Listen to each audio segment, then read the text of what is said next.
En juillet 2020, en pleine crise du Covid-19, Roselyne Bachelot intégrait le gouvernement de Jean Castex pendant le premier quinquennat d'Emmanuel Macron comme ministre de la Culture. Elle a depuis quitté la politique et s'exprime sur ses privilèges d'ancienne ministre.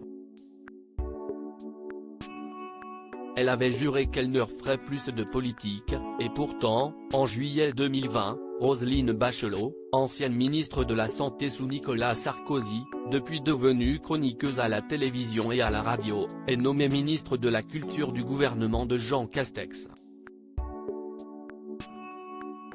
Si sa nomination ne survivra pas au second quinquennat d'Emmanuel Macron, elle a depuis repris son poste dans les grosses têtes. En plus de ses activités télévisuelles, l'ex-femme politique née ne garde pas moins quelques privilèges, sans pour autant en abuser.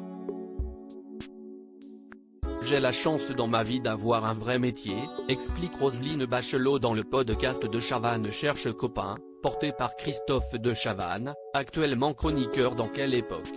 Sur France 2, Roselyne Bachelot a expliqué qu'elle payait ses places, notamment d'opéra, dont elle est une fan absolue. « Moi je paye mes places aussi, hein », lance-t-elle, avouant néanmoins qu'elle continue à être régulièrement invitée à des spectacles, pièces de théâtre et avant-premières de films.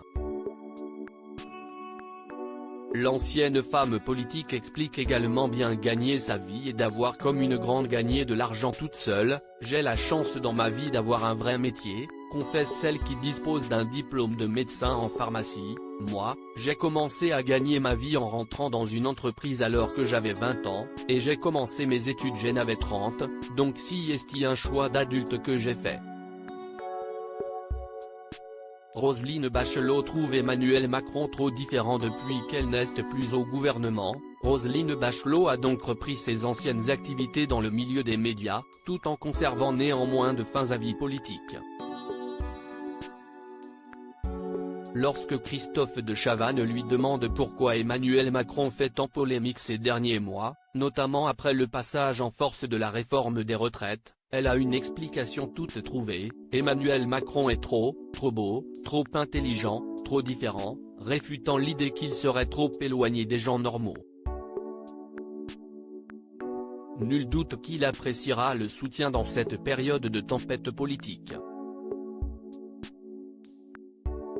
À lire aussi: on se délecte de l'identité des personnes qui sont impliquées. L'analyse de Roselyne Bachelot sur l'affaire Pierre Palmade divise les internautes.